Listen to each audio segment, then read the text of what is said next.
उदयपुर की मशहूर जगन्नाथ यात्रा शुरू हो रही है।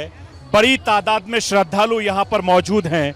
आरती हो चुकी है और यहां से जगन्नाथ यात्रा शुरू हो गई है। हमारे साथ इस समय यहां के अध्यक्ष मौजूद हैं। उनसे समझना चाहूंगा कि कितनी बड़ी तादाद में यहां पर खुशी है और क्या। ये जगन्नाथ यात्रा पिछले 15 वर्षों से यहाँ पर चल रही है और करीब 5000 लोग यहाँ पर इस यात्रा की शुरुआत में रहते हैं। इसमें मार्जिन होता है जो स्वच्छ भारत अभियान का संदेश नरेंद्र मोदी जी ने दिया, उसका मूल रूप जो है वो इस जगन्नाथ से ही है। चांदी के और सोने के झाड़ू से इस यात्रा की शुरुआत करते हैं, झाड़ू लगाकर। तो ये एक संदेश है भगवान का भी कि जहाँ स्वच्छता है वहीं भगवान यात्रा करते हैं, भगवान वहाँ वास करते हैं। तो ये यात्रा 15 वर्षों से इस उपनगरीय क्षेत्र में एक सांस्कृतिक और आध्यात्मिक आंदोलन और धार्मिक आंदोलन के रूप में उभरी है। इस यात्रा में लोगों की आस्था है और स्वेच्छा से लोग इसमें बड़ी संख्या में जुड़ते हैं और जगह जगह पर जलपान कराना, भक्तों का स्वागत करना, पुष्प वर्षा करना और आरती करना, ये सब इससे जुड़ा हुआ है।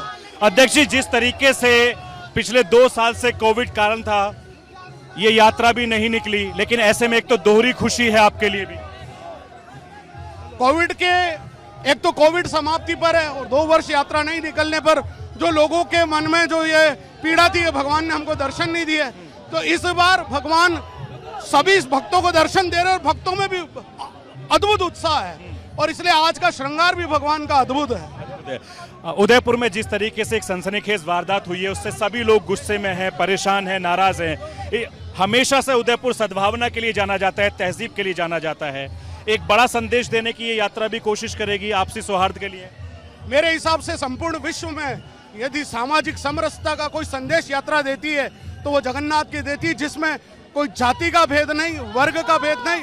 एक छोटे आदिवासी इलाके के जो दायितापति हैं वो लोग इस यात्रा के रथ को खींचते हैं, ये अपने आप में अभूतपूर्व है, ये अपने आप में एक बहुत बड़ी बात है। इस यात्रा में बड़ी तादाद में मुस्लिम समुदाय के लोग भी शामिल होते हैं। जी हाँ, इसमें मुस्लिम समुदाय के लोग जगह जगह पर स्वागत करते हैं और पुष्प वर्षा करके और शरबत पान कराने का काम मुसलमान करते हैं, ये भी अपने आप में अभूतपूर्व। और ये एक इतिहास है, भगवान जगन्नाथ का ये आशीर्वाद है, इस धरती के लिए आशीर्वाद है कि यहाँ सब धर्म के लोग भगवान जगन्नाथ यात्रा को मनाते हैं और शांतिपूर्ण तरीके से संदेश भी देते हैं। बिल्कुल, ये एक ऐसा संदेश है। मैं समझता हूँ भगवान ये कहते हैं कि मैं अधूरे रूप में हूँ, उनके हाथ पैर पूरे नहीं है, तो वो कहते हैं कि जो मनुष्य अधूरा है, जो विकलांग है, उसको भी आप स्वीकार करो।